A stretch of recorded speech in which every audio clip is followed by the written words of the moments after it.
आज अधिवेशनाचा पहिला दिवस आहे. अतिशय मला वाटतं विरोधक जे आहेत ते बिचारांचं काय करावं ते गोंधळलेलं आहे. त्यांना काय करावं हे कळत नाहीये आणि आता त्याचं कुठलंच कारण नाही, कारण त्याचा इतका सफाया सगळ्या मतदारांनी केलेला आहे, जनतेने केलेला आहे की त्यांना बोलायला कुठे काही जागा राहिलेली नाही. आणि म्हणून आता काय बोलावं तर ईव्हीएम. तर मला सांगा, लोकसभेच्या वेळेला त्यांना एवढं मताधिक्य मिळालं, एवढ्या मोठ्या प्रमाणात खासदार त्याचे निवडून आले, त्यावेळेला त्यांना गोड वाटलं. इतर राज्यामध्ये ज्यावेळेला त्यांचं सरकार येतं त्यावेळेला त्यांना ईव्हीएम खरं वाटतं आणि एकदा पराभव झाला की त्यांना ईव्हीएम खराब वाटतं, काहीतरी त्याच्यामध्ये घोटाळा वाटतो.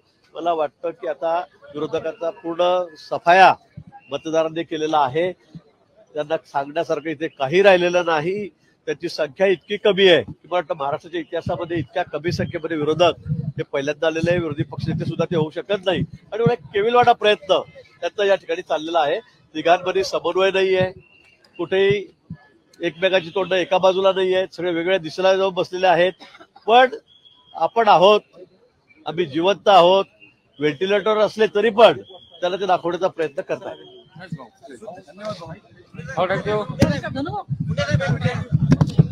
भाऊ तिथून जाताना व्हिज्युअल घ्यायला विरोधक आंदोलन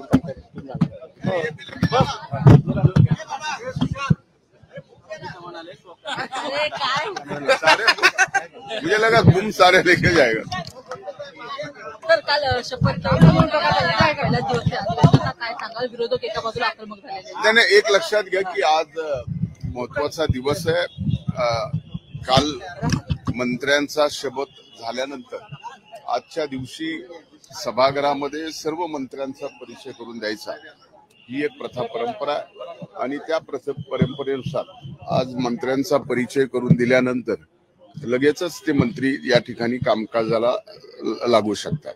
त्यामुळे आता विरोधक किती जरी आक्रमक झाले तरी त्या उष्ण आक्रमकता आणून या ठिकाणी काहीही होणार नाही. त्यांची जागा ही महाराष्ट्राच्या जनतेने निवडणुकीतच दाखवून दिली आहे, हे त्यांच्या संख्येवरून कळत आहे.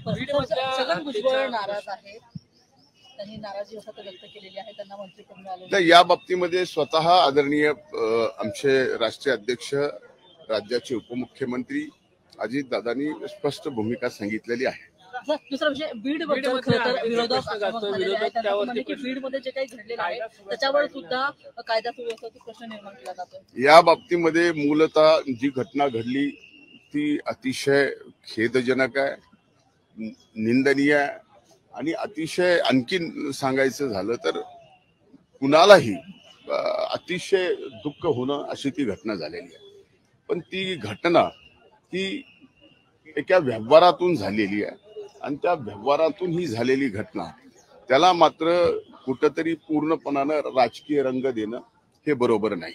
मूलतः ज्याची हत्या झाली ते स्वर्गीय संतोष देशमुख यांना न्याय मिळाला पाहिजे आणि ज्यांनी कुणी ही हत्या केली आहे ते कुणी असो त्यांना अतिशय कठोर शासन झालं पाहिजे.